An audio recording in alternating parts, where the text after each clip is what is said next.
Okay, hello everybody. So, as you know, at the Education Abroad Office, we send students all over the world to improve on their intercultural competence skills and to study different disciplines from a global perspective.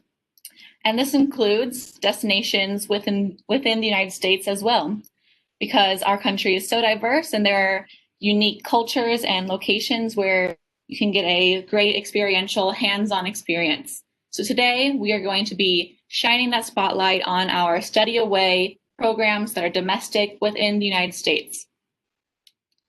And what I'm going to do is I'm just going to go through our offerings for this year and beyond. Right now we have a program called Life at Altitude. This is in Utah and Arizona, where students will be exploring the scenery of different national parks, including Bryce, Zion, Arches, and Canyons. Students will be camping and hiking through these national parks while they're experiencing life at altitude. This is a 3 to 6 credit kinesiology and health course, and it is this winter. So if you're interested, apply by November 15th. The next program that I want to spotlight is our Inside Washington program. This program, it has been 20 years running at Miami. It is a very unique program where students get to meet with 65 or more professionals in DC. And these are professionals everywhere from Nancy Pelosi to Rand Paul to people who work in the media industry, nonprofits, etc. And what's really great about this program is there are different options. If you want to do it full semester, you can do that in the spring, or if you want a shorter program, it is offered in the summer as well. In the summer, you would gain 8 credits, and 3 weeks of this is when you are in the field, you're meeting people and learn from the people who are doing what your future career could be. And then you would take that knowledge that you gained and apply it to 7 weeks of an internship. This is a similar structure for our semester program, but the semester program is 16 credits, 5 weeks of field trips and meeting people, and then 10 weeks of your internship, which could be in a variety of industries, media, nonprofit, working for a congressman. Next up, I want to highlight using the brewing industry context. This program applies Management 302, which is a Farmer School of Business core course. That's 3 credit hours, and it's applying it to the brewing industry. So what happens is during the spring, you would do site visits to different breweries around Cincinnati, and then it is an online course throughout the summer term. And then the last program I'll be highlighting before I pass it on to some of our guests here today is the Geology of the Colorado Plateau and surrounding areas. This program is basically a big road trip around the Western United States, where the trail is your classroom. You get to experience the unique geology, biology, and culture of this region while visiting over 20 national parks, national monuments, and historic sites. It is a geology course. It's an introduction course worth 3 credits. Now I'm pass it over to Erin Brandyberry, who is going to talk about some of our digital innovation programs. Erin, you should be able to share your screen. Hi, thanks so much, Annalie. And thanks to everybody for hopefully your interest. So the digital innovation programs are really unique opportunities that Miami offers. We have programs in San Francisco, in Cincinnati, and Luxembourg. Those are semester-long programs.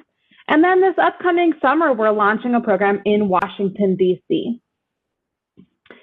The full semester programs, as well as the DC program, combine internship and networking experiences. So it really is professional development on steroids. From a work internship perspective, you work 4 days a week in startups or in other tech-enabled or innovation-enabled roles. And there's a high level of support in identifying those internships based on your specific areas of interest and your own skills and expertise. We have partner companies in all of these locations, meaning you're not on your own identifying these internship opportunities. In addition to the internships, we spend 1 day a week doing company visits, usually with large companies. I'll talk about those in a moment, especially in the San Francisco Bay Area, but also here in Cincinnati and in Luxembourg. In Washington, D.C., what's unique about that is we're really going to be focusing primarily on both user experience as well as what innovation looks like in the public sector. There are a lot of ways that these programs will help you complete many degree requirements, and they're open to all students, not just those through the department this program is offered through the Department of Emerging Technology and Business and Design, but really it is the totality of these experiences that contribute towards a digital innovation minor. So it's really a standalone minor effectively. And so that also can fulfill your thematic sequence if you're not inside the Department of Emerging Technology and Business and Design. The courses might contribute towards global perspectives. So San Francisco, for example, contributes 3 credit hours to global perspectives, while of course Luxembourg, because you're studying abroad, would complete that requirement. And depending on your class standing, it might count towards a capstone requirement as well. Each location is a little bit different. San Francisco, obviously, we're tapping into all that Silicon Valley has to offer. We'll do company visits with Google and Facebook and Pinterest and Airbnb, just to name a few. So obviously, if you're really interested in that a global hub, San Francisco is a great opportunity for you. What I love about the Cincinnati program is that you have the opportunity to experience global impact. So companies like P&G, Cincinnati Bell, these large companies, but we also have local level access. So we have the tendency to meet with more CEOs and founders in the Cincinnati area than we might in San Francisco. Luxembourg, on the other hand, is an international hub of innovation. And in fact, it was recently named the #2 digitally ready country in all of the world, second only to Singapore. And DC, as I mentioned before, it's technology with a unique public sector focus. You earn a semester's worth of credit for Cincinnati, Luxembourg, and Cincinnati. The DC program is just the internship and IMS 396, which is that company visit and networking course. We do want to prepare you before you go, so there is a prereq course that you would take the semester before. And as I mentioned, these courses plus the prereqs complete the digital innovation minor. It's open to all majors and all experience levels, although typically juniors and seniors will participate. And because it's a Miami program, you're paying your tuition just like you normally would, so your financial aid applies like it normally would. There are additional scholarships available, particularly for the San Francisco and Luxembourg programs.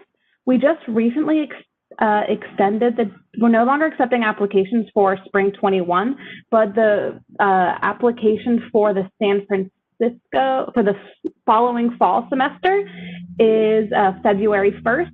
Our DC program has an application deadline of December 1 this year.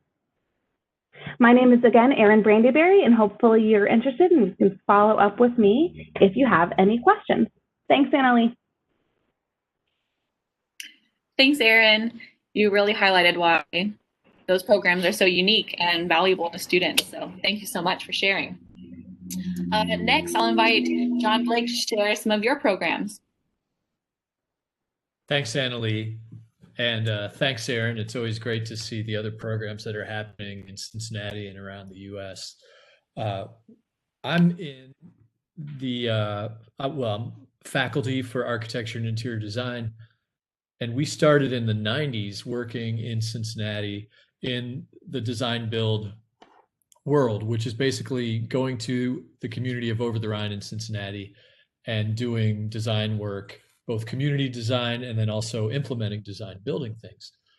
And we found pretty quickly that it was not an interdisciplinary, or it was an interdisciplinary venture, and not simply that architecture and interior design could go in and accomplish everything we needed to. So quickly, our programming expanded to include students from any major. In 2006, we started what we call the Residency Program, and we do workshops both in the winter and in the summer periodically. So the context, if I may share, see how this goes.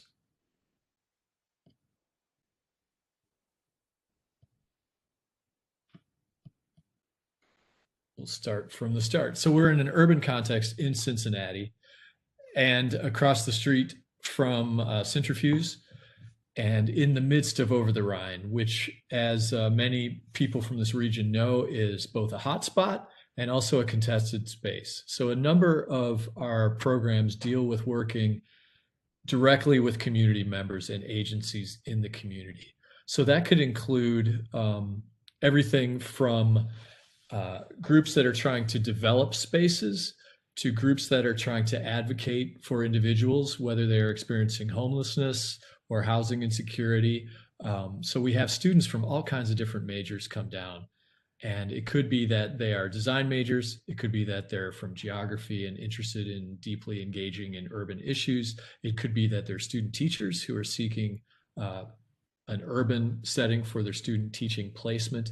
And it could be, any myriad of majors. I think we've had most in our programming. So the context, again, is urban Cincinnati, and specifically a neighborhood that is undergoing the fluctuations of development.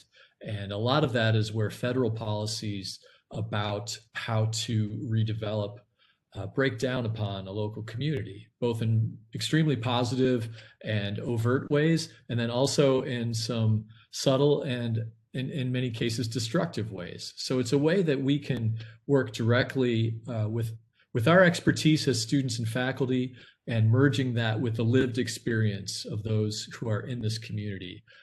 So we bring students right into that mix, into an ongoing initiative of trying to relate with community members, people who are determining policy in the neighborhood and in the city.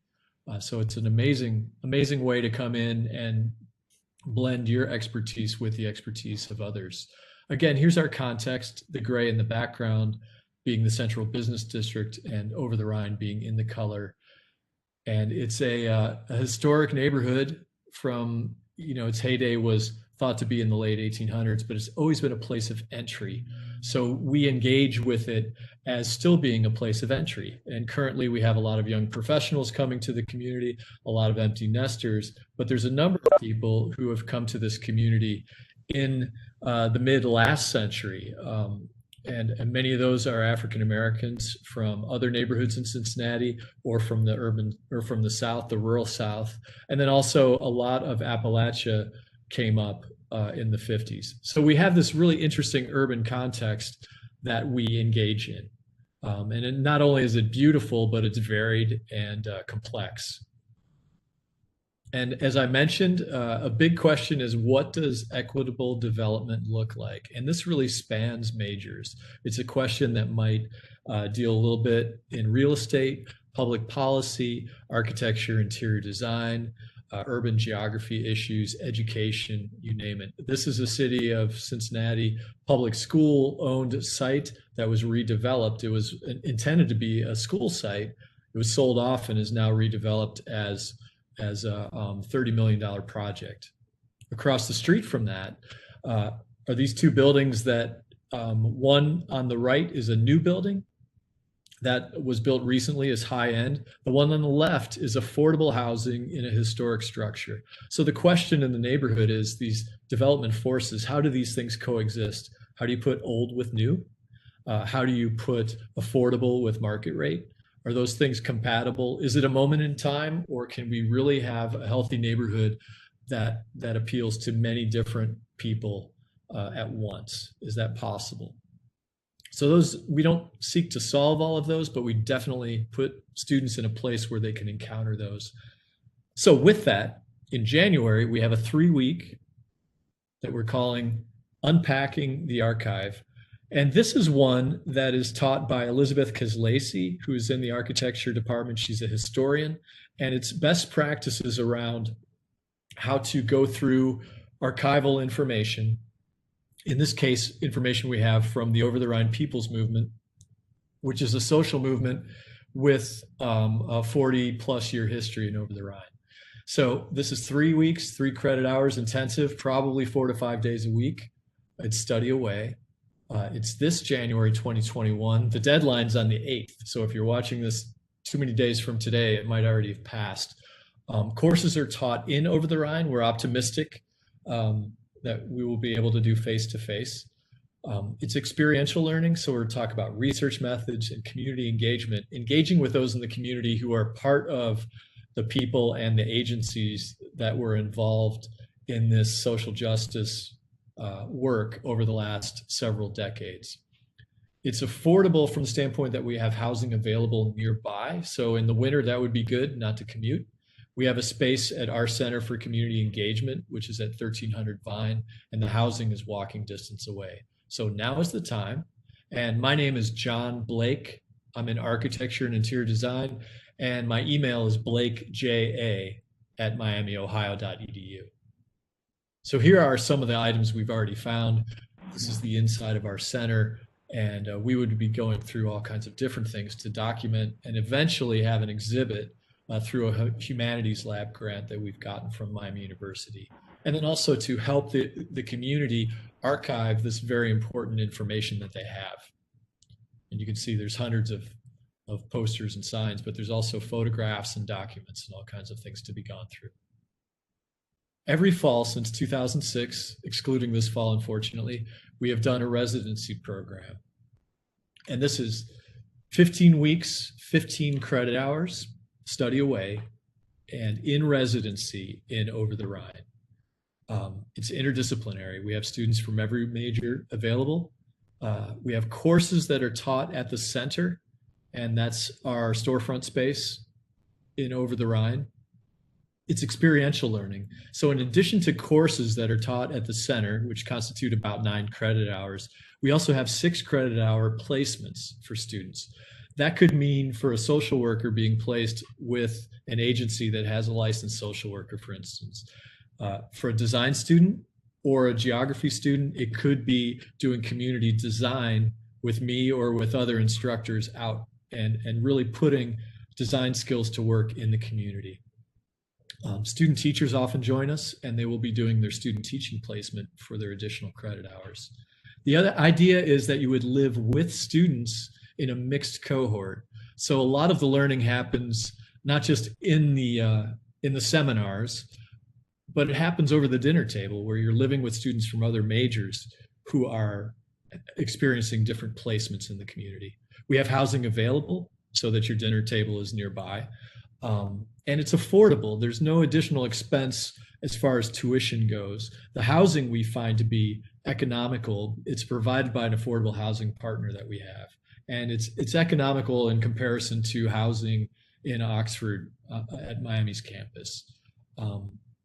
The additional expenses would be only for signing up for the workshop and program fees, et cetera, but no additional tuition or anything of that nature.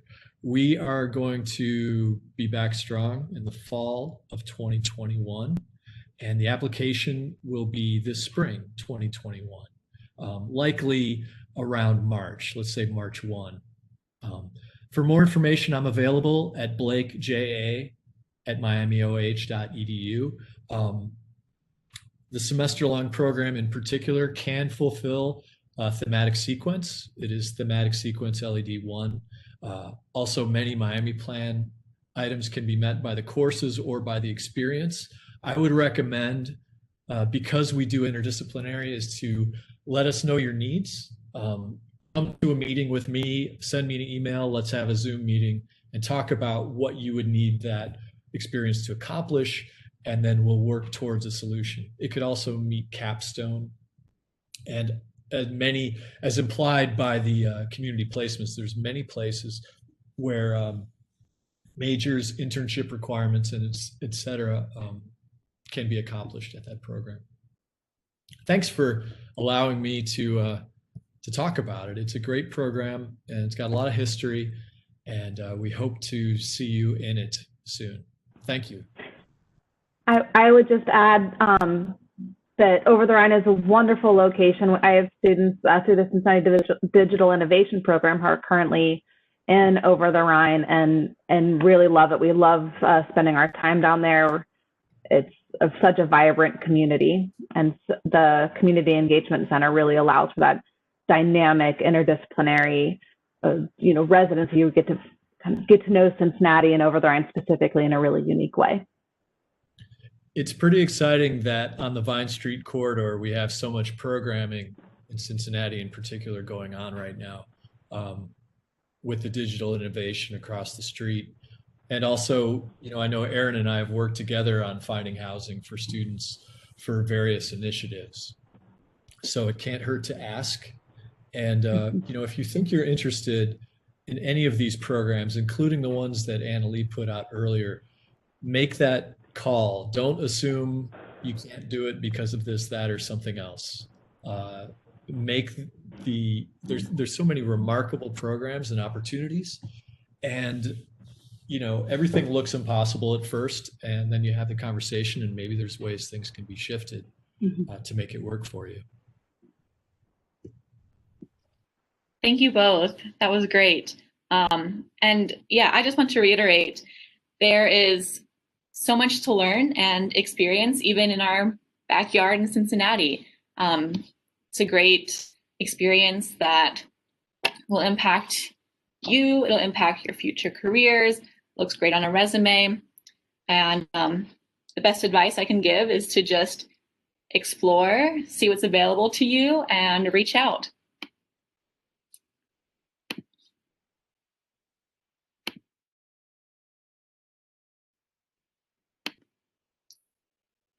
I just want to end with also bringing attention to some of our virtual programming. So this is you're not sure about going abroad, you're not sure if you can make it work for you, or if you want to go abroad, you can also learn about different cultures, even just at home with your computer, through our Miami Connects programs.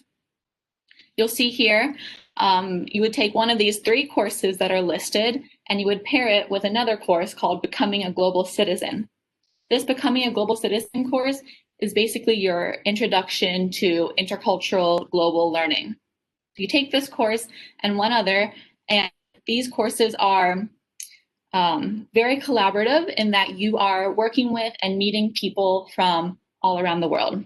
You're meeting with people in Malaysia, other professors and students at universities in Malaysia, to share your culture with them and to learn their culture as well. Or you can take our course on immigration in Central America and the US and meet with people who are in that experience where they are trying to immigrate to the United States. And then also we have a Tech in Kenya course, which is exploring technology in the technology sector in Kenya, and you are virtually visiting different facilities and meeting with professionals to understand what the technology sector is like in Kenya. So these are a lot of programs that we have thrown at you, and they all sound great because they all are. So when you are exploring these programs, what's really important is that you have your long-term goals in mind. And there are so many different goals that you may have, and they are all valid. So my advice to you is to think about what those goals are. What courses do you want to take? What kind of requirements do you need to fulfill? Are there different industries that are interesting to you that you want to get experience with? Or is there a location that you've never been to that you really want to experience on the ground and get that firsthand experience of their culture and what the local people are like? So that's step 1, research. Review resources on our website, subscribe to our newsletter, and just start thinking about your goals and dreaming about involving one of these programs into your Miami experience. Step 2 then is to come in for advising, both with a study abroad advisor and also with an academic advisor, or to speak with one of our program directors, Aaron or John, or any of our other study abroad or study away program directors. It's just reaching out and learning about how that specific program can fulfill your needs is so important. And then it's always important to plan for financing and to do it in advance, because scholarship and financial aid deadlines might be early. So it's important to think about this ahead of time so that when it comes time to paying for these programs and participating in them, you are ready and you are prepared. And then finally, apply. Each program has a different application process.